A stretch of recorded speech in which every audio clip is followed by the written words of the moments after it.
अब हम अपनी नई यूनिट सेकेंड स्टार्ट करेंगे और यूनिट सेकेंड का जो हमारा नाम है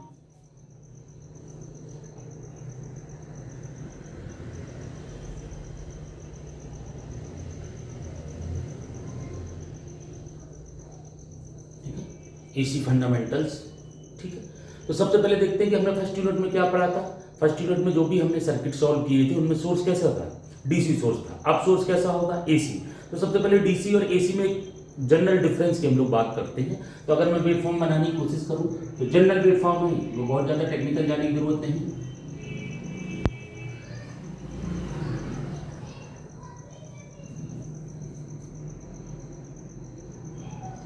तो डीसी का मतलब क्या हुआ, ऐसे वेवफॉर्म जिनका magnitude with respect to time या टाइम के साथ साथ चेंज ना हो, यानी जिनका मैग्नीट्यूड हमेशा क्या रहे, कांस्टेंट, उनको हम क्या बोलते हैं, डीसी। जैसे कि अगर हम डीसी सोर्स की बात करें तो अगर 4 वोल्ट का वोल्टेज सोर्स है तो उस वोल्टेज सोर्स का मैग्नीट्यूड हमेशा कितना रहेगा, 4 वोल्ट, चाहे जिस समय भी हम उसको यूज कर रहे हैं। अगर एसी की बात करें,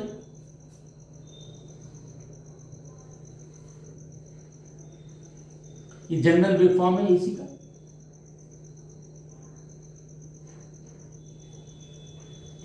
तो एसी का मतलब क्या हुआ, जब मैग्नीट्यूड और डायरेक्शन किसी भी सोर्स की पीरियडिकली क्या होने लगे, चेंज होने लगे। अगर मैं यहां पर गौर से देखूं तो अल्टरनेटिंग का मतलब क्या हुआ और पीरियडिक का मतलब क्या हुआ, ये दो चीजें भी हमें यहां पर डिस्कस करनी है। तो सबसे पहली बात करें हम लोग, व्हाट इज एसी सोर्स, जिसका मैग्नीट्यूड और डायरेक्शन कंटिन्यूअसली क्या होती रहे, चेंज होती रहे, उसको क्या बोल देंगे, AC voltage.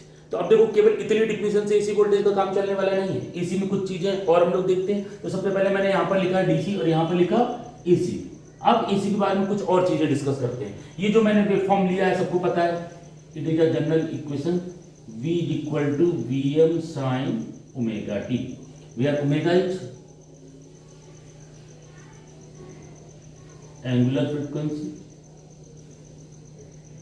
And omega is equal to 2 pi f, हम लोगों ने इंटरमीडिएट में पढ़ा होगा। It is a general equation of AC voltage, जो हमें सेकंड यूनिट में, पूरी सेकंड यूनिट में यही जनरल इक्वेशन यूज करनी है। अभी तो हम टेक्निकलिटी की बात कर रहे हैं कि what is the difference between AC and DC. तो अब हम एसी के बारे में डिस्कस करते हैं। तो एसी के बारे में दो चीजें डिस्कस करेंगे। सबसे पहले एसी डिस्कस करने से पहले हम लोग डिस्कस करेंगे पीरियोडिक वेव।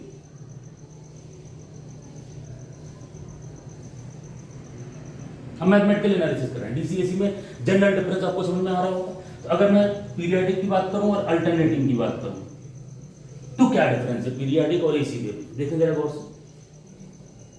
मैं दो वेव बना रहा हूं यहां पर,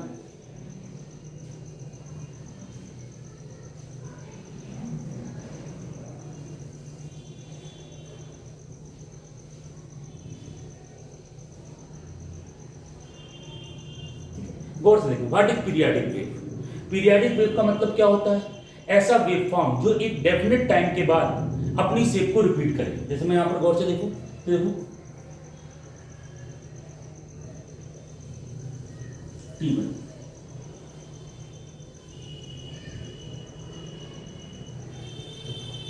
अगर मैं जनरली कोई इक्वेशन ले रहा हूं, अगर मैं इस वेव फॉर्म को गौर से देखूं तो व्हाट इज पीरियोडिक वेव, सबको पता है कि पीरियोडिक वेव क्या होती है। ऐसे वेव फॉर्म जो एक डेफिनेट टाइम के बाद अपनी शेप को क्या करें, रिपीट करें, उन्हें हम पीरियोडिक वेव बोलते हैं। क्या ये वाला वेव फॉर्म जो दिख रहा है हमें फर्स्ट, क्या ये पीरियोडिक है, गौर से देखें फर्स्ट वाला, हाँ ये पीरियोडिक है। क्यों, क्योंकि एक डेफिनेट टाइम के बाद शेप क्या हो रही है, रिपीट। तो मैं सारी कुछ चीजें यहीं पर तुम्हें डिफाइन करने जा रहा हूं, उनको बड़े गौर से समझना है। जो डिफिनेशंस यूज होती हैं एसी में, वो सारी डिफिनेशन हम टेक्निकली यहां पर डिस्कस कर रहे हैं। सबसे पहले क्या ये पीरियोडिक है, हाँ ये पीरियोडिक है, 0T 2T 3T 4T, सारी चीजें मैं डिस्कस करूंगा। कई चीजें हमें एसी के बारे में पता होनी चाहिए, वेव फॉर्म के बारे में पता होनी चाहिए। तो सबसे पहली चीज हमने क्या डिस्कस किया, what is DC, what is AC. AC में एक जनरल डिफिनेशन मैंने तुम्हें यहां पर दी, क्या कि ऐसे वेव फॉर्म जिनका मैग्नीट्यूड और डायरेक्शन कंटीन्यूअसली चेंज हो उसको एसी बोल देते हैं। अब एसी की टेक्निकलिटी पे डिस्कस कर रहे हैं धीरे धीरे से। तो एसी के अंदर पहले हमें क्या समझना जरूरी है, पीरियोडिक वेव फॉर्म। ये एक एसी वेव फॉर्म है, ये डीसी वेव फॉर्म है। डीसी वेव फॉर्म में कुछ भी ज्यादा समझने के लिए हमारे पास नहीं है, सिंपल सी चीज है कि डीसी वेव फॉर्म का मतलब है जिसका मैग्नीट्यूड हमेशा कांस्टेंट रहे। एसी का मतलब है जिसका मैग्नीट्यूड और डायरेक्शन कंटीन्यूअसली क्या होती है, चेंज होती रहे। कैसे चेंज होती रहे उसमें एक टेक्निकलिटी है जो हम नीचे डिस्कस करने वाले हैं। तो अगर मैं एसी की बात करूं तो एसी के पहले हमें पीरियोडिक वेव फॉर्म समझना जरूरी है। What is periodic wave form, ऐसे वेव फॉर्म जो एक डेफिनेट टाइम के बाद अपनी शेप को क्या करें, रिपीट करें, उनको क्या बोलते हैं, पीरियाडिक वेव बोलते हैं। अगर मैं देखूं तो फर्स्ट और सेकंड दोनों पीरियाडिक है, ठीक है। जितनी देर बाद वो अपनी शेप को रिपीट करता है उसको बोलते हैं टाइम पीरियड। ये सब केस में तुम्हें डिफिनेशन जाननी चाहिए। What is time period? Time period होगा कब? जब कोई वेवफॉर्म क्या होगा, पीरियाडिक होगा। इसका मतलब एसी जो भी वेवफॉर्म होगा वो पीरियाडिक होगा ही होगा। Is that clear? क्लियरिटी समझते चलें, डिफरेंस अभी समझ में आ जाएंगे बड़े आराम से। तो कहने का मतलब क्या है, पीरियाडिक वेव हम डिस्कस कर रहे हैं, कोई भी पीरियाडिक वेव उसका टाइम पीरियड जरूर होगा। क्यों? क्योंकि पीरियाडिक का मतलब है कि एक डेफिनेट टाइम के बाद वो अपनी शेप को क्या कर रहा है, रिपीट कर रहा है। तो ये कितनी देर बाद रिपीट कर रहा है? 0 से टी। टी के बाद फिर वही वेवफॉर्म आ गया। यानी कि अगर मैं इस वेवफॉर्म का टाइम पीरियड लिखूं तो कितना हो गया, टी। जितनी देर बाद वो अपनी शेप को रिपीट करे वो पूरा का पूरा टाइम ड्यूरेशन ही क्या कहलाता है, टाइम पीरियड। इस वेवफॉर्म का टाइम पीरियड हमने निकाल लिया। इस वेवफॉर्म के टाइम पीरियड की बात करें तो कितनी देर बाद शेप को रिपीट कर रहा है, देखो यहाँ तक खा लिए, फिर एक बन गया, फिर खा लिए। अगर मैं यहाँ से देखूँ तो 0 से थोड़ी सी गलती होगी, यहाँ मैं टी लिखता हूँ, 2t 3t 4t 5t so on. ये आगे बढ़ रहे हैं, खत्म नहीं होंगे, ठीक। जरा गौर से देखो, तो अगर मैं देखो तो यहाँ से देखो तो कितनी देर बाद ये अपनी शेप को रिपीट कर रहा है, गौर से देखें। टी टाइम के बाद, फिर 2t टाइम के बाद, गौर से देखना है इसको। तो देखो यहाँ से यहाँ तक फिर पूरी शेप, यानी कि इसका टाइम पीरियड कितना होगा, 2t। देखो गौर से, कोई डाउट नहीं होना चाहिए। जितनी देर बाद कोई वेवफॉर्म अपनी शेप को रिपीट करे वो पूरा का पूरा टाइम ड्यूरेशन ही क्या कहलाता है, टाइम पीरियड। तो देखो ये टी टाइम के बाद रिपीट कर रहा है, ये 2t टाइम के बाद रिपीट कर रहा है। तो कोई भी पीरियाडिक वेव क्या होती है ये हमको क्लियर हो गया, और पीरियाडिक वेव का टाइम पीरियड क्या होता है वो क्लियर होगा। अब देखो कुछ पॉइंट्स से आगे चलिए, अब हम एसी और पीरियाडिक वेव में डिफरेंस समझते हैं। देखो जरा,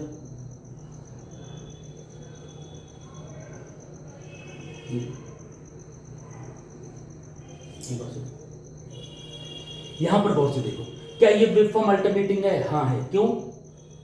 क्या ये वेवफॉर्म पीरियाडिक? सबसे पहले डिस्कस करते हैं, 0 t 2t ऐसे गौर से देखना, तब हमें टेक्निकलिटीज की समझ में आएगी। क्या ये वाला वेवफॉर्म पीरियाडिक है? बिल्कुल है। कब से रिपीट कर रहा है? After 2t। इसका टाइम पीरियड कितना है, 2t। इसका मतलब हर एसी वोल्टेज की पहली रिक्वायरमेंट क्या है कि उसका पीरियाडिक होना जरूरी है। तो हम क्या कह सकते हैं एसी में, एसी वेवफॉर्म जब भी हम डिस्कस करेंगे तो वो पीरियाडिक होगा। तो अल्टरनेटिंग वोल्टेज हमेशा पीरियाडिक होगा। तो पहली चीज तो क्लियर होगी। अब पीरियाडिक और अल्टरनेटिंग में क्या डिफरेंस है? यहां पर देखो, ये दोनों क्या है, पीरियाडिक, ये क्या है, अल्टरनेटिंग। क्या डिफरेंस? ये दोनों अल्टरनेटिंग है क्या? नहीं है। क्यों?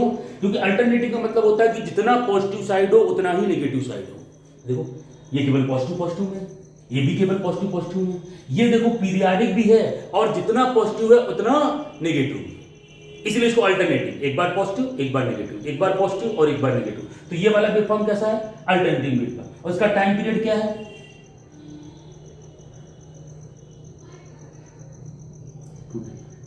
जो टेक्निकल की तुम्हें समझना वो सारी चीजें देखो, इतना डिस्कस करना सफिशिएंट है। यानी कि ये क्या है, अल्टरनेटिंग वोल्टेज, ये क्या है, अल्टरनेटिंग वोल्टेज। ये दोनों कैसे वेवफॉर्म है, या ये कैसा वेवफॉर्म है, ये दोनों कैसे वेवफॉर्म है, पीरियाडिक। क्या हर अल्टरनेटिंग वोल्टेज पीरियाडिक होगा? गौर से समझना, क्या हर अल्टरनेटिंग वोल्टेज पीरियाडिक होगा? हाँ होगा, कन्फर्म। क्या हर पीरियाडिक वेवफॉर्म अल्टरनेटिंग होगा? नहीं होगा। देखो ये दोनों कैसे हैं, पीरियाडिक, लेकिन अल्टरनेटिंग नहीं है। लेकिन अगर अल्टरनेटिंग है तो डेफिनेटली पीरियाडिक होगा, क्योंकि पीरियाडिक की शुरुआत से ही हम अल्टरनेटिव पढ़ने वाले हैं। यानी कि किसी भी अल्टरनेटिंग वेवफॉर्म का पीरियाडिक होना कंपलसरी है, किसी भी पीरियाडिक वेवफॉर्म का अल्टरनेटिव होना कंपलसरी नहीं है। ये जनरल मैथमेटिकल टर्म है। अगर मैथमेटिक्स में देखें तो इसमें कोई डिफरेंस नहीं है, लेकिन इलेक्ट्रिकल की भाषा में इसमें और इसमें डिफरेंस है। ये केवल अल्टरनेटिंग का मतलब कहां पर हम डिस्कस कर रहे हैं, केवल इलेक्ट्रिकल के केस में। मैथ में देखें तो इसको और इसको हम लोग अलग तरीके से पढ़ने वाले नहीं है। मैथ में आपका ये भी पीरियाडिक है, ये भी पीरियाडिक है और ये भी पीरियाडिक है। बस केवल हम पीरियाडिक टर्म यूज करते थे इंटरमीडिएट में। हम लोग इंटरमीडिएट में कभी भी अल्टरनेटिंग टर्म यूज नहीं करते थे, ध्यान देना। अब यहां पर हम इलेक्ट्रिकल पढ़ रहे हैं तो पीरियाडिक का एक स्पेशल केस निकाला, ऐसा पीरियाडिक वेवफॉर्म जो जितना पॉजिटिव हो उतना ही नेगेटिव हो। कैसा, सामने नजर आ रहा है, ज्यादा डीपली डिस्कस करने की जरूरत नहीं। देखो क्या ये वाला वेवफॉर्म पीरियाडिक है, गौर से देखिए, नहीं है। सॉरी, क्या ये वाला अल्टरनेटिंग है, नहीं, नॉट अल्टरनेटिंग। तो क्या हम periodic wave form, alternating wave form और डीसी वेव फॉर्म, क्या इनमें अंतर करना सीख गए? बिल्कुल सीख गए होंगे मेरे हिसाब से, कोई भी डाउट नहीं है। These are the technicality behind the alternating voltage. Is that clear और नॉट? अब कुछ टर्म जब भी हम अल्टरनेटिंग वोल्टेज पढ़ेंगे, बार बार पीरियाडिक डिस्कस करने की जरूरत नहीं है। जो प्रॉपर्टी पीरियाडिक की होगी वही अल्टरनेटिंग होगी। बस पीरियाडिक का एक स्पेशल केस है जिसमें जितना पॉजिटिव हो उतना ही नेगेटिव हो वेव फॉर्म, तो वो अल्टरनेटिंग कहलाएगा और पीरियाडिक होना जरूरी है। Is that clear? तो हम लोगों ने पहले पढ़ी है टाइम पीरियड।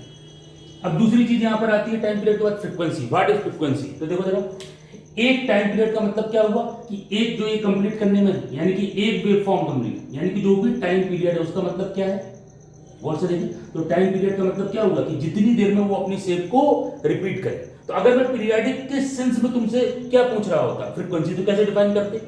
देखो तो, एक सेकंड में कितनी बार शेप को रिपीट करेगा, वो क्या कहलाएगी? फ्रीक्वेंसी। अगर पीरियडिक टर्म में पूछ रहे हैं, यानी कि अगर मैं देखूं कोई भी पीरियडिक वेव है तो वो एक डेफिनेट टाइम के बाद अपनी शेप को रिपीट करेगी।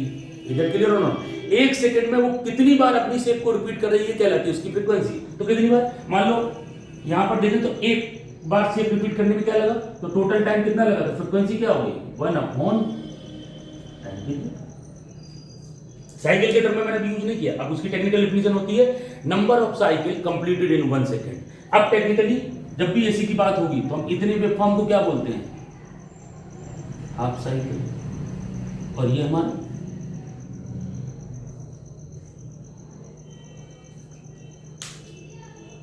अब ये नए टर्म जोड़ा, हाफ साइकिल, फुल साइकिल। जब या तो एक पूरा पॉजिटिव कंप्लीट कर ले या पूरा निगेटिव कंप्लीट कर ले। देखो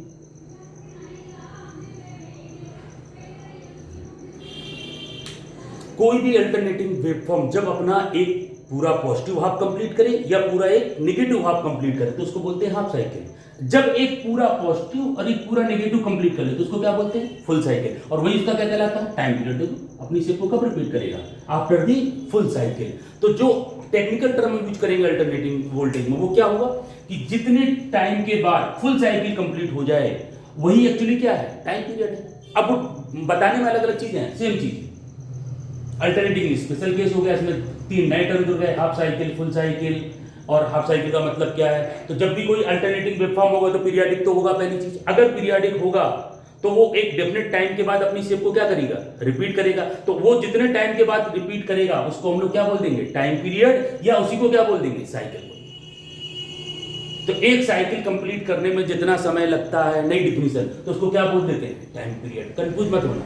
एक साइकिल को कंप्लीट करने में जो समय लगता है उसको टाइम पीरियड, और जितने साइकिल कंप्लीट होंगे एक सेकंड में वो क्या कहलाएगी? फ्रीक्वेंसी। तो this is the basic relation between time period and frequency in case of either alternating voltage और पीरियडिक वोल्टेज। मैंने बताया मैथ में अल्टरनेटिंग और पीरियडिक में कोई ज्यादा अंतर नहीं है। हर पीरियडिक वेव फॉर्म अल्टरनेटिंग हो ऐसा जरूरी नहीं है, लेकिन हर अल्टरनेटिंग वेव फॉर्म पीरियडिक होगा। That's it. डिफरेंस समझो, ये आनी नहीं है, ये आपके बीटेक के केस में नहीं आती है, लेकिन तुम्हें 3 चीजों में अंतर समझ में आना चाहिए। What is DC, what is AC and what is difference between periodic wave and alternative. तो ये तो मैंने एक टेक्निकल पॉइंट डिस्कस किया, what is AC, what is DC and what is the difference between alternating voltage and periodic wave form. अब actual चीज आ रही है कि हमें सेकेंड यूनिट में पढ़ना क्या है। तो सबसे पहले सेकेंड यूनिट में पढ़ना क्या है, उसके पहले मैं वोल्टेज को लिखना चाहूंगा कि अब इस पूरी सेकेंड यूनिट में जब भी हम वोल्टेज और करंट की बात करेंगे तो वो मैग्नीट्यूड होगा कि इक्वेशन होगी? इक्वेशन होगी, क्योंकि मुझे पता है कि एसी वोल्टेज का मतलब क्या हुआ? V equal to Vm sine omega t, या I equal to Im sine omega t. These are the general equation of voltage and current. अब इनमें चेंजेस होंगे, लेकिन जनरल इक्वेशन यानी कि इस तरह के वोल्टेज वेव फॉर्म होंगे, और उनका वेव फॉर्म किस टाइप का होगा? Like that.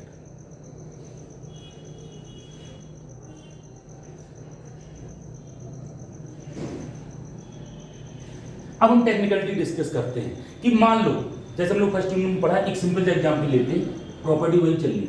मान लो एक रजिस्टर के क्रॉस में डीसी वोल्टेज अप्लाई करता है। एक न्यूमेरिकल सॉल्व करने में सेकंड यूनिट, तो सबसे पहले इस एसी वोल्टेज का या एसी करंट का एक टेक्निकल डिस्कशन बहुत जरूरी है, वो डिस्कशन हम कर रहे हैं। मान लीजिए रेजिस्टेंस है R और ये वोल्टेज है V, तो हम लोग I कैसे निकालते हैं? I equal to V upon R. कैसे निकालते थे हम लोग पहले मैंने बहुत डिस्कस किया था, वहीं से आगे बढ़ाते हैं। अगर मैं इसी सर्किट में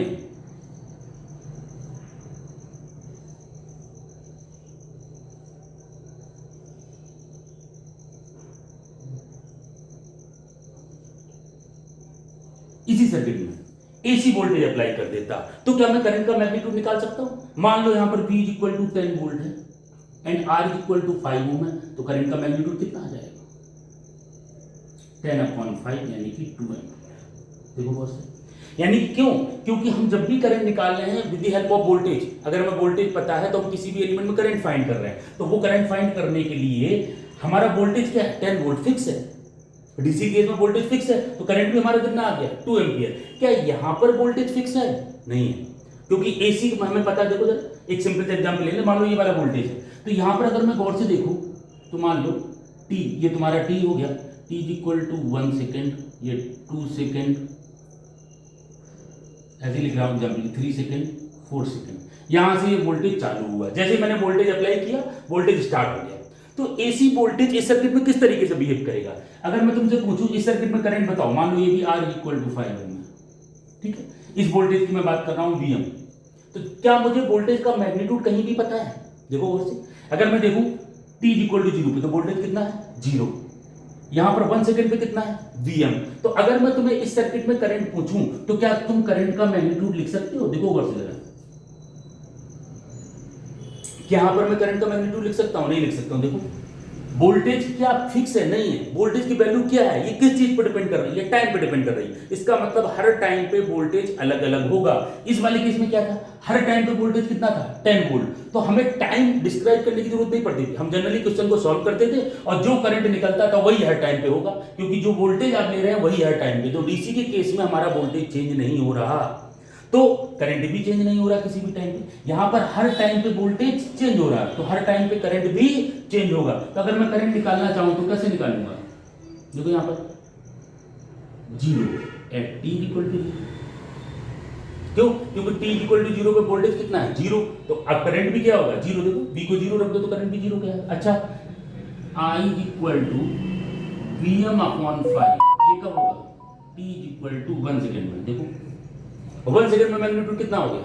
Vm। तो करंट निकालने का फार्मूला क्या? वोल्टेज बाई R या V बाई R, कोई भी फार्मूला आप यूज कर रहे हो। अगर फार्मूला डीसी में यूज कर रहे हो तो हमें वोल्टेज की वैल्यू पता है, लेकिन अगर मैं एसी में वही फार्मूला यूज कर रहा हूं तो वोल्टेज की वैल्यू टाइम पे डिपेंड कर रही है, तो हर टाइम पे अलग अलग करंट निकलेगा। यानी कि अगर वोल्टेज चेंज हो रहा है तो उसी तरीके से देखो जरा करंट भी चेंज होगा। और देखो ये Im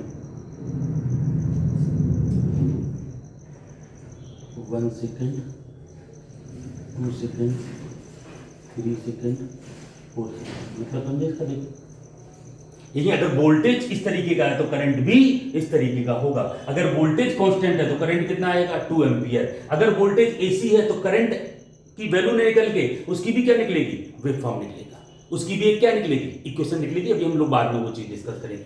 तो क्या हमें वोल्टेज और करंट में डिफरेंस समझ में आया?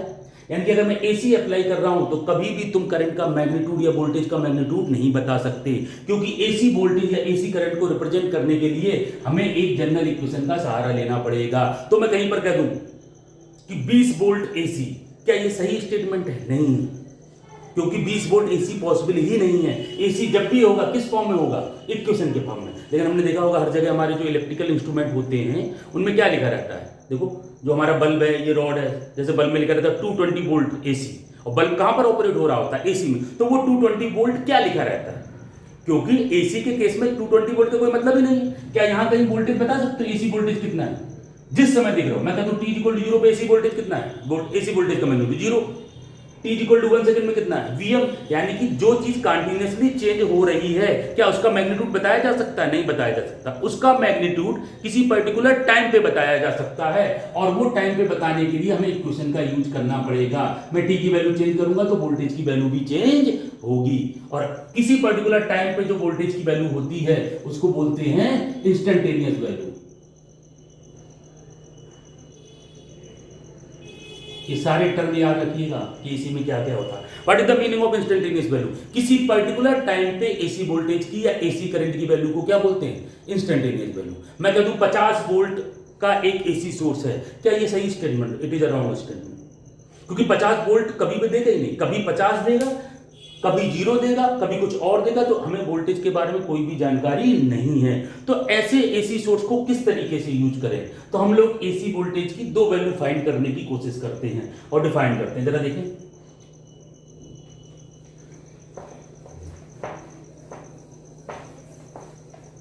तो अब एसी वोल्टेज का जनरल क्या हो गया, इस इक्वेशन को आप समझ गए होंगे। P equal to Vm sine omega t. अब इस एसी वोल्टेज की एनालिसिस के लिए हम लोग इसकी दो वैल्यू डिफाइन करते हैं। सबसे पहली होती है एवरेज वैल्यू और दूसरी होती है आरएमएस वैल्यू। मतलब क्या है कि अगर मैं गौर से देखूं तो ये वेवफॉर्म जो हमारा है, अब हम बिहेवियर पे आ रहे हैं, थोड़ा सा टेक्निकल टर्म में जरा गौर से देखेंगे। अब हम कैसे सॉल्व करें? जैसे डीसी वोल्टेज है तो 10 वोल्ट का वोल्टेज लगाया, 5 एम्पीयर करंट फ्लो कर रहा, हमने बता दिया। एसी में कैसे बताएंगे? हम जबकि देख रहे हैं कि एसी में कोई भी चीज बताई नहीं जा सकती, लेकिन एक चीज तो क्लियर है, गौर से देखो। क्या क्लियर है? कि जो चीज 0 से T तक होगी वही आगे हो रही होगी। देखो जरा, इसलिए हम लोग क्या डिफाइन करते हैं? एवरेज और आरएमएस वैल्यू। इन दोनों वैल्यू की सहायता से हम किसी भी एसी सर्किट की एनालिसिस करते हैं। क्यों? क्योंकि वो वेरिएबल है, और जब भी कोई चीज वेरिएबल होती है तो उसका पूरा एवरेज निकालते हैं। गौर से समझना, हमेशा जब भी किसी चीज की एनालिसिस करनी होगी, कोई चीज करे 5, 4, 3, तो एक पर्टिकुलर टाइम पीरियड में हम उसका एवरेज निकाल लेते हैं और उसी को कैलकुलेशन के लिए यूज कर लेते हैं। वही यहां पर कर रहे हैं। तो जरा देखो, अगर मैं एवरेज वैल्यू की बात करूं तो एवरेज वैल्यू का मतलब क्या है कि 0 से T तक जो कुछ हो रहा होगा, क्या वही आगे हो रहा होगा? बिल्कुल वही आगे हो रहा होगा। देखो गौर से, तो हम इसका एवरेज पूरे टाइम पे ना निकाल के एक टाइम पीरियड में एवरेज निकाल लेते हैं। जो एवरेज टाइम पीरियड में होगा वही एवरेज वैल्यू इस पूरे एसी वेवफॉर्म की हो जाएगी। क्यों? क्योंकि उस टाइम पीरियड जो है फिर से वही से पानी है, तो एक डेफिनेट टाइम में जो एवरेज है वही हर टाइम पीरियड में एवरेज होगा, तो ओवरऑल एवरेज क्या हो गया? सेम हो गया। यानी कि एक टाइम पीरियड में अगर मैं एवरेज निकाल दूंगा तो एसी की पूरी एवरेज वैल्यू क्या आ जाएगी, उसको हम लोग फाइंड कर लेंगे। तो अगर मैं यहां पर एवरेज वैल्यू की बात कर रहा हूं तो एवरेज का फार्मूला हमें पता है। मैं यहां पर V यूज कर रहा हूं, करंट के लिए भी वही V 1/T।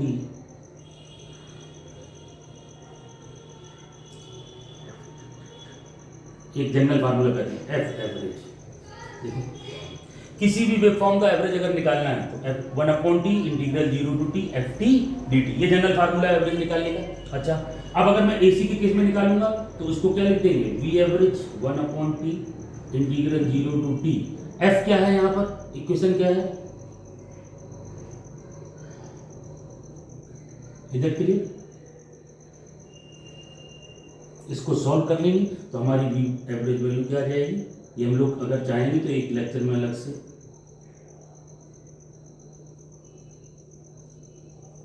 This is the average value. Is it clear? RMS value का फार्मूला क्या है?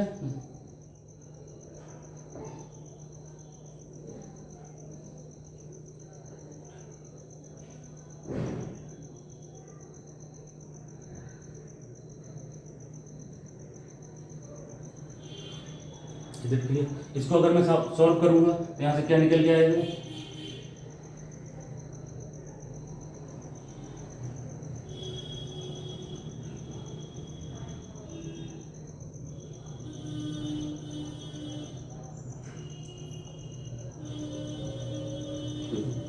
क्योंकि एफ स्क्वायर टी लिखना और एफ टी क्या है? VM sine omega T. इसका स्क्वायर कर देंगे तो VM square sine square omega. इसको सॉल्व कर लेंगे तो हमारी जो आरएमएस वैल्यू आती है वो क्या आ जाएगी? Vm by root. ये दोनों वैल्यू याद करनी है। इन डेरिवेशंस को हम डिटेल में किसी और लेक्चर में, अलग से लेक्चर में, आपने इंटरमीडिएट में पढ़ा होगा तो ये दोनों वैल्यू निकालना आपको आता होगा। नहीं आता है तो हम एक बार आरएमएस और एवरेज वैल्यू निकालना सीख लेंगे। आती भी है, उसको अच्छे से सीखेंगे। पहले हम कंटिन्यूअस में जो मैं टॉपिक कवर करना चाहता हूँ वो कर लूँ, फिर इन दोनों की एवरेज वैल्यू पे आऊंगा कि इन दोनों की एवरेज वैल्यू आती कैसी है। Is that clear? अब गौर से देखो, तो एवरेज वैल्यू आ गई, आरएमएस वैल्यू आ गई। मैथमेटिकली गौर से देखना, अब आपको चीज नजर आ रही है कि मैथ के टर्म में अगर मैं इसकी एवरेज वैल्यू निकालूं तो जितना पॉजिटिव है उतना नेगेटिव, तो अगर मैं इसकी एवरेज वैल्यू निकाल रहा हूं तो कितनी आनी चाहिए? 0। देखो जो मेजर डिफरेंस है मैथ में और फिजिक्स में वो यहां पर समझना है कि इसकी एवरेज वैल्यू 0 होगी भैया, ये जितना पॉजिटिव उतना ही नेगेटिव, लेकिन 0 किस केस में होगी? मैथमेटिक्स के केस में। इलेक्ट्रिकल के केस में वोल्टेज पॉजिटिव और नेगेटिव का कोई मतलब ही नहीं, करंट पॉजिटिव नेगेटिव का कोई मतलब ही नहीं। अगर मैं एक बल्ब को जला रहा हूं तो एक साइकिल में करंट ए से बी फ्लो कर रहा है और नेगेटिव का मतलब बी टू ए, दोनों केस में बल्ब जल रहा है। इसका मतलब ऐसा नहीं कि उसमें करंट जा ही नहीं रहा, एक बार ए से बी करंट गया तो पॉजिटिव और बी से ए गया तो नेगेटिव। तो करंट के केस में ऐसा नहीं होता क्योंकि करंट वेक्टर क्वांटिटी नहीं है। यानी कि अगर मैं एसी के केस में देखूं तो वोल्टेज और करंट दोनों वेक्टर क्वांटिटी तो है नहीं। तो इसका मतलब क्या हुआ कि जब ऐसी चीज है कि करंट इलेक्ट्रिकल के केस में पॉजिटिव और नेगेटिव का मतलब अलग अलग नहीं होता, वहां पर पॉजिटिव और नेगेटिव का मतलब केवल किससे है? डायरेक्शन से। और अगर ऐसा है तो डेफिनेटली मैथमेटिकली जब भी एवरेज वैल्यू निकालेंगे तो कितनी आएगी? 0। तो उसका तरीका क्या है? जो नेगेटिव है उसको भी पॉजिटिव मान लें, यानी कि जैसा पॉजिटिव हो रहा है बिल्कुल वैसा नेगेटिव हो रहा है। It is a difference between electrical and mathematics कि इलेक्ट्रिकली जब किसी चीज को देखेंगे तो अगर मैं कहूं इस वेवफॉर्म की एवरेज वैल्यू कितनी है तो 0 है, बिल्कुल सही बात है क्योंकि जितना पॉजिटिव उतना नेगेटिव। लेकिन इलेक्ट्रिकल में जब भी कोई एवरेज निकालेंगे तो कैसे निकालेंगे कि हम लोग हमेशा, जैसे अगर साइकिल को देखें तो हम लोग एवरेज वैल्यू कहां फुल साइकिल में ना निकाल के कहां पर निकालेंगे? Half cycle. और क्या मान लेंगे? जितना इसकी एवरेज वैल्यू उतनी ही नेगेटिव इसकी। इलेक्ट्रिकली दोनों का मतलब क्या है? सेम। तो जब मैं हाफ साइकिल में इसकी एवरेज वैल्यू निकालूंगा तो इतनी आएगी, फुल साइकिल में निकालने की जरूरत ही नहीं, जितना पॉजिटिव उतना नेगेटिव। तो इसको ध्यान देना, ये फार्मूले बिल्कुल क्लियर होने चाहिए आपको। What is the average value and what is the RMS value, इनका बहुत ज्यादा यूज होने वाला है कि आरएमएस वैल्यू क्या होती है और एवरेज वैल्यू क्या होती है। इज दैट क्लियर और नॉट? कैसे करेंगे वो डेरिवेशन अगर हम लोग चाहेंगे तो इंटरमीडिएट में भी और चाहेंगे तो आगे भी डिस्कस हो जाएगा, लेकिन याद आपको करना क्योंकि इन दोनों टर्म का हमें यूज करना है आगे। What is RMS value and what is average value. चलिए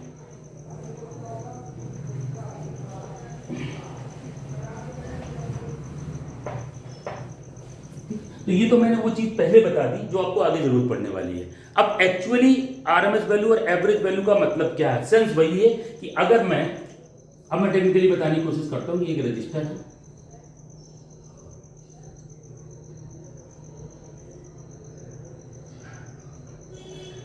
डीसी, और दूसरा रजिस्टर है उसमें हमने क्या अप्लाई किया? एसी।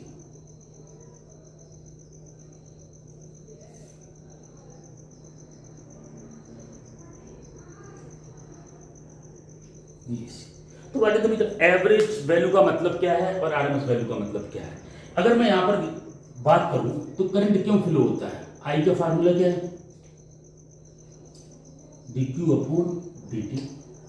अगर मैं यहां पर ए लिखूं, इधर क्लियर हो? यानी कि अगर मैं करंट की एक्चुअल कोई चीज फाइंड करने की कोशिश करूं तो यहां पर देखूं तो एसी वोल्टेज का वेवफॉर्म कितना होगा? मान लो ये जो तुमने एसी वोल्टेज दिया इसका वेवफॉर्म है 1 सेकंड, समझने के लिए।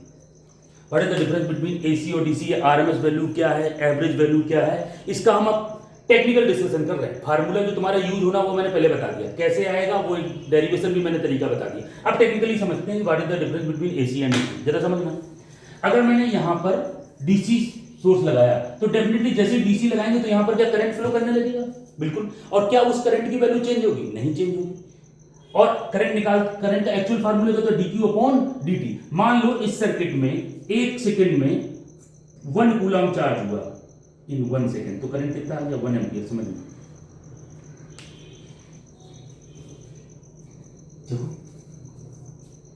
1 कूलम 1 सेकंड में, तो कितना करंट फ्लो किया? 1 एम्पियर इसमें फ्लो कर गया।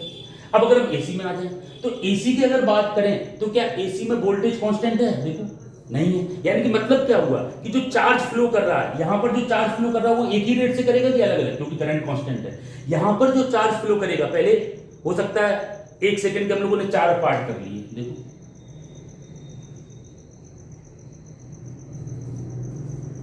एक सेकंड में मैंने कितने पार्ट कर लिए? 4 पार्ट कर लिए। 1 सेकंड में यहां पर कितना करंट चार्ज फ्लो हुआ था? 1 कूलम। यहां पर देखो 0.5 कूलम, फिर 0.5 कूलम, 0. या ऐसे कर लो। 1 सेकंड के अगर मैं 4 पार्ट कर रहा हूं तो मान लो यहां पर हुआ 0. 1 कूलम, यहाँ पर हो गया 0.5 कूलम, यहाँ पर हो गया 0.3 कूलम, ठीक है, और यहाँ पर हो गया फिर से 0.1। देखो जरा, अगर मैं देखूं तो ये देखो एक टाइम पीरियड मैंने पूरा चीज किया, 1 सेकंड का टाइम पीरियड, यहां पर इस सर्किट में जो चार्ज फ्लो हो रहा होगा वो कैसे हो रहा होगा, और इस सर्किट में जो चार्ज फ्लो हो रहा होगा वो कैसे हो रहा होगा। अगर 1 सेकंड में 1 कूलम यहां जा रहा है तो अगले सेकंड में भी कितना जाएगा, 1 कूलम जाएगा। यहां पर अगर मैं देखूं तो 1 सेकंड में जो चार्ज ट्रांसफर हुआ वो किस तरीके का चार्ज ट्रांसफर हुआ, कभी कम और कभी ज्यादा, लेकिन अगर टोटल देखें 1 सेकंड में तो कितना चार्ज ट्रांसफर हुआ, देखो जरा 1 कूलम। तो करंट कितना होगा, I इक्वल टू 1 कूलम कितनी देर में, 1 सेकेंड में, यानी कि 1 एम्पीयर। गौर से समझना मैं बताना क्या चाह रहा हूं। करंट दोनों में कितना आया, 1 एम्पीयर और 1 एम्पीयर। क्यों आया समझ में आ रहा है कि हमने 1 सेकेंड का एक पीरियड लिया, 1 सेकेंड के पीरियड में डीसी सोर्स ने कितना चार्ज फ्लो कराया, 1 कूलम। और समझना 1 सेकेंड में इस डीसी सोर्स ने इस सर्किट में कितने चार्ज को फ्लो कराया, 1 कूलम 1 सेकेंड में। तो करंट कितना आया, 1 एम्पीयर है। चलो इस एसी सोर्स ने भी 1 सेकंड में कितना चार्ज फ्लो कराया, 1 कूलम। क्या दोनों ने एक तरीके से कराया, नहीं कराया, इसने कांस्टेंट रेट से सप्लाई कराया और इसने वेरिएबल रेट से सप्लाई किया।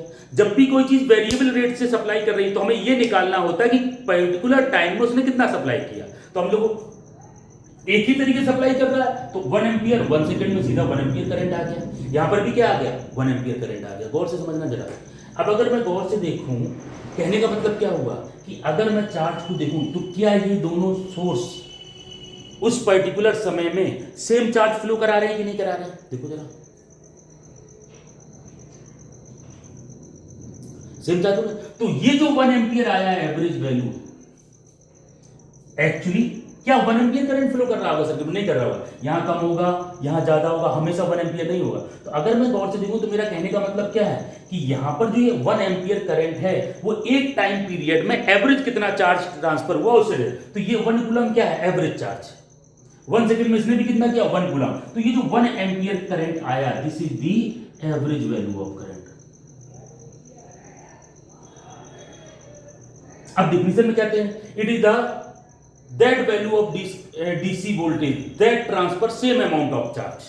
यानी कि मतलब क्या हुआ कि अगर मैं 1 सेकंड के लिए डीसी लगा दूं और 1 सेकंड के लिए एसी लगा दूं और दोनों सेम चार्ज ट्रांसफर कर रहे हैं तो वो डीसी की जो वैल्यू है वो एसी की कौन सी वैल्यू कहलाएगी, एवरेज वैल्यू कहलाएगी।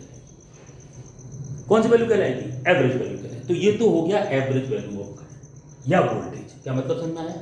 दोनों में करंट की अगर मैं देखूं, ये करंट की कौन सी वैल्यू है, एवरेज वैल्यू। क्यों, क्योंकि यहां पर जो चार्ज ट्रांसफर का रेट है वो एक जैसा नहीं है। अगर मैं यही चार्ज ट्रांसफर का रेट यहां बनाता तो देखो कैसे आता है। 4 पार्ट में मैंने 1 सेकंड को डिवाइड किया, 0 से 1 सेकंड। पहले पार्ट में कितना करंट जाता, 0.25 0.25 0.25 0.25। तो कितना नेट चार्ज गया, 1 कूलम। कितनी देर में, 1 सेकंड में। तो करंट कितना होगा, 1 कूलम अपॉन 1 सेकंड, यानी कि 1 एम्पीयर। यहां भी करंट 1 एम्पीयर, यहां भी करंट 1 एम्पीयर, लेकिन दोनों में अंतर क्या है, यहां चार्ज ट्रांसफर का रेट क्या है, सेम। यहां पर चार्ज ट्रांसफर का रेट क्या है, अलग अलग। देखो तो अगर मैं यहां पर करंट निकालने की कोशिश करूं तो अगर मैं 1/4 टाइम पीरियड ले लूं, देखो यहां पर इस टाइम पीरियड में अगर मैं करंट निकालने की कोशिश करूं तो देखो चार्ज कितना ट्रांसफर हुआ, 0.25। इधर क्लियर। और समय कितना है, 0.25 सेकंड। कितना आया, 1 एम्पीयर। यहां पर देखो, यहां पर करंट कितना है, 0.1 अपॉन 0.25 इस पार्ट में, और इस पार्ट में कितना है, 0.5 अपॉन 0.25। देखो इस पार्ट में कितना है, 0.3 अपॉन 0.25। इस पार्ट में कितना है, 0.1 अपॉन 0.25। हर पार्ट में करंट अलग अलग है, लेकिन एवरेज करंट कितना है, 1 एम्पीयर। यानी कि जो ये डीसी सोर्स की वैल्यू होगी वो इस एसी सोर्स की कौन सी वैल्यू होगी, एवरेज वैल्यू। That's it.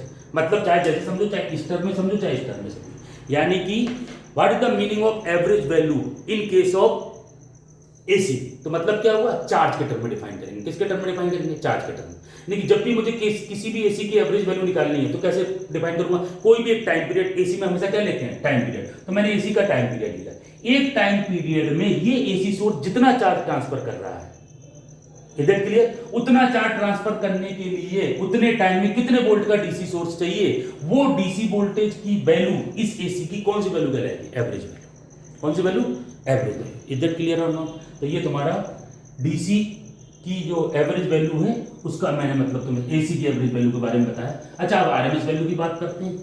ठीक है, अगर मैं कहूं यहां पर हीट ट्रांसफर कितना हुआ, इस पर आप इधर क्लियर दो। यहां पर अगर मैं देखूं तो क्या हर पार्ट में करंट सेम है कि अलग अलग है? तो अगर मैं किसी भी टाइम में देखूं तो यहां पर कितना वोल्टेज होगा, टी टाइम में कितनी हीट लॉस होगी, आई स्क्वायर आर टी। और यहां पर अगर मैं देखूं तो एक टाइम पीरियड में अलग अलग टाइम में क्या अलग अलग हीट डेवलप हो रही है। तो देखो T1 plus I two square R, T2 plus I three square. अब इसका टर्म में आ गया, यानी कि कहने मतलब क्या है, यहां पर जो हीट ट्रांसफर का रेट है वो सेम है, यहां पर जो हीट डेवलप हो रही है वो किसी टाइम में अलग होगी, दूसरे टाइम में अलग होगी। लेकिन अगर मैं एक पर्टिकुलर टाइम पीरियड में हीट देखूं यहां पर और उस पर्टिकुलर टाइम में हीट देखूं डीसी सोर्स में, अगर दोनों सेम हैं तो ये जो डीसी वोल्टेज है ये उस पर्टिकुलर एसी की कौन सी वैल्यू होगी, आरएमएस वैल्यू। कौन सी वैल्यू होगी, आरएमएस वैल्यू। यानी कि एवरेज और आरएमएस का मतलब एसी के केस में क्या है, अगर एवरेज की बात कर रहा हूं तो ट्रांसफर ऑफ चार्ज हो गया, इधर क्लियर हो ना। और अगर आरएमएस की बात कर रहा हूं तो आरएमएस का मतलब क्या हो गया, हीट। क्या हो गया, हीट। कि अगर टी टाइम में कोई एसी सोर्स एक particular amount of heat develop कर रहा है, उतनी ही हीट डेवलप करने के लिए एक डीसी वोल्टेज सोर्स उतने ही टाइम में कितने वोल्ट का लगाना पड़ेगा, तो वो डीसी वोल्टेज सोर्स उस एसी की कौन सी वैल्यू कहलाएगा, आरएमएस वैल्यू। अगर दोनों इक्वल टाइम में इक्वल हीट डेवलप कर रहे हैं, इधर क्लियर। एक मैंने डीसी सोर्स लगा दिया, सीधा समझो, एक डीसी लगा दिया उसी रजिस्टर में, फिर एक एसी लगा दिया उसी रजिस्टर में, और टी टाइम में अगर दोनों source same amount of heat develop कर रहे हैं तो ये डीसी सोर्स इस एसी सोर्स की कौन सी वैल्यू कहलाएगी, आरएमएस वैल्यू कहलाएगी। These are the technical definitions of RMS value and average value. इधर क्लियर, फार्मूले मैंने बता दिए। तो अब मुझे लगता है आपको आरएमएस वैल्यू और एवरेज वैल्यू के बारे में समझ में आ गया। इधर क्लियर। अब जरा गौर से देखते हैं मेन पॉइंट, मेन मुद्दा एसी को पढ़ने के लिए। जब भी कहीं पर आपको जनरली लिखा मिलेगा voltage 200 volt, current 10 ampere AC case में, तो ये दोनों कौन सी वैल्यू है, हमेशा ध्यान रखना है आपको, आरएमएस वैल्यू। इधर क्लियर है, यानी कि इफेक्टिवली इसी को आरएमएस वैल्यू बोलते हैं, इफेक्टिव वैल्यू। कहने का मतलब क्या हुआ, अब जहां कहीं पर भी आप वोल्टेज के बारे में लिखा देखते हो 200 वोल्ट 10 एम्पियर, ये बिल्कुल डीसी की तरह लिखा हुआ। भाई डीसी को भी ऐसे रिप्रेजेंट करते हो, एसी को तो ऐसे रिप्रेजेंट करते नहीं हो। एसी को रिप्रेजेंटेशन का तरीका क्या है, अगर कहीं पर भी तुम्हें एसी का मैग्नीट्यूड लिखा मिल जाए, इसका मतलब वो मैग्नीट्यूड एक्चुअली मैग्नीट्यूड नहीं है, वो एसी वोल्टेज की कौन सी वैल्यू है, आरएमएस वैल्यू। मैंने लिख दिया आरएमएस वैल्यू। कहीं पर भी पावर लिख जाए, पावर में निकालना सीखना है, 100 वॉट, तो ये पावर की कौन सी है, एवरेज वैल्यू। ये ध्यान रखना है। यानी कि जब भी हम कैलकुलेशन करेंगे, न्यूमेरिकल लगाएंगे, न्यूमेरिकल के लिए बता रहा हूं मैं, न्यूमेरिकल लगाते समय जब भी आपको कभी भी मैग्नीट्यूड निकालना है वोल्टेज और करंट का, या कहीं पर भी मैग्नीट्यूड लिखा हुआ है, तो वो कौन सी वैल्यू लिखी हुई है, आरएमएस वैल्यू। पावर की अगर कभी कभी मैग्नीट्यूड लिखा हुआ है तो वो कौन सी वैल्यू लिखी हुई है, पावर की एवरेज वैल्यू। तो कहां कहां पर एसी में आरएमएस यूज होती है और एवरेज यूज होती है, समझना। अगर मैं कह दूं ये बल्ब 100 वाट का है, तो यानी कि ये पावर की कौन सी वैल्यू, क्योंकि पावर तो कांस्टेंट होगा नहीं, पावर की कौन सी वैल्यू है, एवरेज की। मैं कह दूं ये जो बल्ब है 200 वोल्ट का है, तो 200 वोल्ट मैंने बोल दिया एसी के केस में, एसी के केस में 200 वोल्ट तो होता नहीं है, इसका मतलब 200 वोल्ट कौन सी वैल्यू है, आरएमएस वैल्यू। करंट 10 एम्पियर लिखा हुआ, एसी में करंट तो 10 एम्पियर हो ही नहीं सकता, इसका मतलब वो करंट कौन सी वैल्यू है, उस एसी की आरएमएस वैल्यू, वो मैंने लिख दिया। तो अब कहीं पर भी नोटेशन नजर आए तो तुम्हें आरएमएस वैल्यू और एवरेज वैल्यू में फर्क करना है। हमेशा जनरली हमें आरएमएस वैल्यू ही यूज करनी है। जैसे अब एक एग्जाम्पल लेते हैं सिंपल सा, कि सारी चीजें हम क्लियर है कि नहीं। अगर मैं लिख दूं एक एसी वोल्टेज है जिसको मैं रिप्रेजेंट कर रहा हूं 100 साइन 100 पाई टी, इधर क्लियर हो, 100√2 साइन 100 पाई टी। इसमें तुम्हें find first part average and RMS value, second point angular frequency, and third point frequency. देखो इतनी चीज तुम्हें इसी वोल्टेज में आनी चाहिए क्लियरली। और देखो average and RMS value, angular frequency and frequency. Pause कर दें और उसको लगाने की कोशिश करें, मैं बता चुका हूं। अब कैसे निकालना है रोक दें, उसके बाद देखेंगे, सॉल्व करने की कोशिश करेंगे। पहला पॉइंट हम लोग सॉल्व करते हैं, average and RMS value. Average value का फार्मूला क्या होता था, V average is equal to twice Vm upon pi. Twice Vm कितना है, देखो वोल्टेज की जनरल इक्वेशन क्या होती है, V is equal to Vm sine omega t. इस इक्वेशन से जो भी इक्वेशन दी उसको कंपेयर कराए, बड़े आराम से सीखना है ये चीज कि किसी भी एसी वोल्टेज का। अब हमारा टेक्निकल पार्ट शुरू हो रहा है यूट्यूब के हिसाब का। मैंने बहुत ज्यादा डीपली ज्यादा इसलिए डिस्कस नहीं किया, जरूरत नहीं पड़ती। अगर आप लोग कमेंट में कुछ लिखना चाहते हैं कि हमें इसके बारे में और जानना, तो मैं एक अलग से वीडियो उसमें डाल दूंगा। गौर से देखिए जरा, वोल्टेज की general equation Vm sin omega T, इसको किसी भी इक्वेशन से कंपेयर करा के ये तीन चीजें निकालना आपको सीखना है। आई एंड आई आपको पता होना चाहिए। तो इस वोल्टेज को अगर मैं कंपेयर कराऊं तो Vm कितना हो गया 100√2, तो जरा देखो ट्वाइस इनटू Vm की वैल्यू कितनी है 100√2 अपॉन पाई। ये हमारी कौन सी वैल्यू आ गई, सॉल्व कर लें तो हमारा कितना आ जाएगा 200√2 upon pi. This is your average. Calculate कर लें, कैलकुलेटर अलाउ होता है अभी तक, ज्यादा टेंशन लेने की जरूरत नहीं। आरएमएस वैल्यू निकालनी है। आरएमएस वैल्यू का फार्मूला Vm/√2। Vm कितना है देखो, कंपेयर करा तो Vm कितना आया था 100√2 अपॉन √2। सॉल्व करेंगे तो 100 वोल्ट।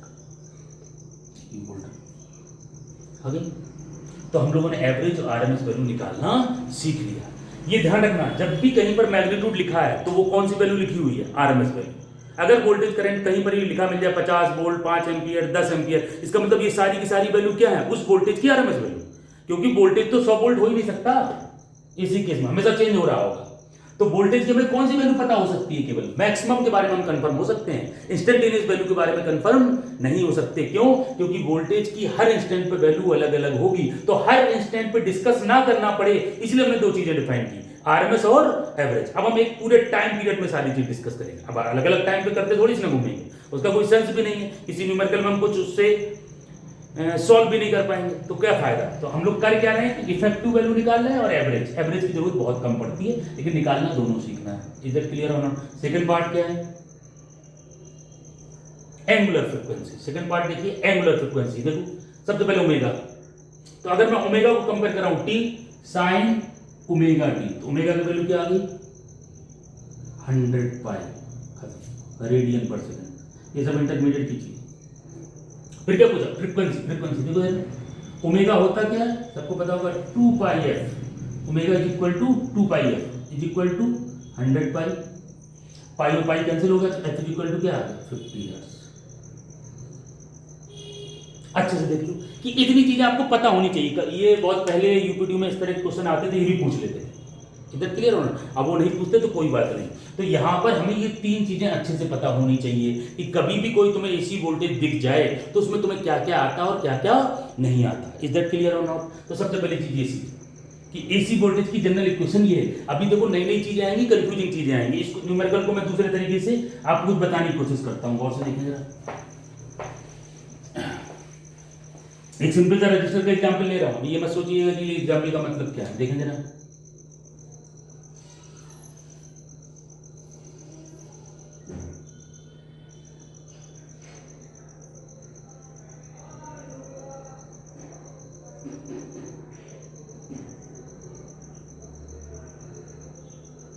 एक सिंपल सा न्यूमेरिकल एक एग्जांपल ले रहा हूं। अभी पूरा सही नहीं है, लेकिन पहले चीज को क्लियर करना है कि क्या है। अच्छा, अगर मैं तुमसे कहूं इस सर्किट में करंट बताओ तो आई इक्वल टू फार्मूला क्या होता है V/R। सिंपल से वोल्टेज कितना लिखा हुआ 100, रेजिस्टेंस कितनी है 5, कितना आ गया 20 एम्पीयर। सॉल्व हो गया। ये न्यूमेरिकल एसी का हमने बिल्कुल किसकी तरह ट्रीट कर लिया, डीसी की तरह। देखो अभी बहुत चीजें पढ़ना इसमें बाकी हैं, बहुत चीजें हमें सीखनी, लेकिन पहले एक जनरल छोटी सी चीज सीखते हैं कि what is the basic difference between AC and DC. देखो हमने यहाँ पर 100 वोल्ट लिख दिया और ये सोर्स कैसा है एसी। क्या 100 वोल्ट पॉसिबल था? नहीं पॉसिबल था। लेकिन अगर मैं हर टाइम पे अलग अलग वोल्टेज लेके चलता तो करंट भी हर टाइम पे अलग अलग आता। अब मैंने वोल्टेज को क्या मान लिया 100 वोल्ट। ये एक्चुअली 100 वोल्ट ये एसी की कौन सी वैल्यू है, आरएमएस वैल्यू। तो करंट भी क्या रहा है आरएमएस वैल्यू। बड़ी सीधी सी बात है। यानी कि अगर 100 वोल्ट का वोल्टेज लगा देंगे तो 20 एम्पियर करंट फ्लो करेगा, जैसा डीसी में करता था वैसे ही एसी में। तो अगर कहीं पर भी आपको इक्वेशन लिखी है, यानी अंतर क्या जरा देखो, मैं जो तुम्हें बताना चाह रहा हूं। अब मैं इस एसी वोल्टेज को ऐसे लिख देता, 5 ओम। ये एक्चुअली एसी सोर्स कैसा होगा देखना जरा।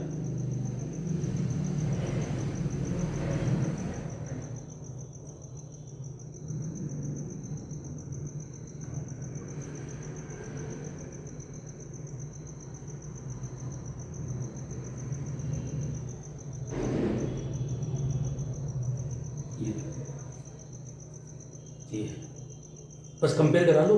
मैं तुम्हें ये बताना चाह रहा हूं कि तुमने क्या करा। अगर मैं एक्चुअली डायग्राम बना के देता न्यूमेरिकल में तो क्या देता, जरा देखो यहां पर ऐसे लिख के देता। अब क्या मैं इसकी कोई करंट की वैल्यू निकाल सकता हूं? नहीं निकाल सकता हूं। अगर मैं इस इक्वेशन को लेके चलूंगा तो इक्वेशन हमेशा कौन सी वैल्यू देती है? Instantaneous value. यानी कि पहले मैं टाइम रखूंगा, तब मुझे वोल्टेज पता लगेगा, फिर मैं करंट निकालूंगा। तो मैंने क्या किया, इस पूरे के पूरे वोल्टेज सोर्स का एक टाइम पीरियड में एक वैल्यू निकाली जो कैलकुलेशन के लिए यूज करनी है, और वो वैल्यू कौन सी है? RMS value. तो इसकी आरएमएस वैल्यू कितनी हुई? 100 वोल्ट। इसकी फ्रीक्वेंसी कितनी हुई? 50 हर्ट्ज। तो न्यूमेरिकल में ऐसा लिखा हुआ है, उसका मतलब क्या है? तो कभी तुम्हें इक्वेशन दी गई है तो तुम न्यूमेरिकल को सॉल्व कर लोगे, अगर मैग्नीट्यूड दिया गया तो इक्वेशन निकाल लोगे। एसी में यही करना है कि अगर इक्वेशन पता है तो मैग्नीट्यूड कितना होगा ये निकाला। मैग्नीट्यूड का मतलब कौन सी वैल्यू निकालना? RMS value. तो अगर इक्वेशन पता है तो आरएमएस वैल्यू आ जाएगी, और अगर आरएमएस वैल्यू है तो हम किसी भी एसी की इक्वेशन का अंदाजा लगा देंगे। ये भी समझना, यानी कि अगर मुझे इक्वेशन पता है तो आरएमएस वैल्यू लगा दूंगा, लिख लूंगा, और आरएमएस वैल्यू पता है तो इक्वेशन लिख लूंगा। दूसरी चीज, कैलकुलेशन बिल्कुल डीसी की तरह करनी है, और जहां पर चेंज होगी वहां पर हम अलग से देखेंगे। क्यों? क्योंकि यहां पर केवल रजिस्टर नहीं होगा, यहां पर रजिस्टर के साथ साथ क्या आ जाएगा? इंडक्टर और कैपेसिटर। तो किसी भी वोल्टेज की इक्वेशन का सेंस क्या है, यानी कि जब भी हम न्यूमेरिकल लगाने जा रहे हैं तो हर टाइम पे अलग अलग न्यूमेरिकल को सॉल्व नहीं कर सकते, तो हम एसी की आरएमएस वैल्यू लेके पूरे न्यूमेरिकल को वैसे ही सॉल्व करते हैं जैसे डीसी न्यूमेरिकल को सॉल्व करते थे। हाँ, कई चीजें चेंज होती हैं, जैसे अभी हम लोगों ने फेज डिस्कस नहीं किया। फेज जब डिस्कस करेंगे तो फेज के आते ही चीजें थोड़ी सी टफ हो जाएंगी, वो हम फेज के समय डिस्कस करेंगे। इधर क्लियर?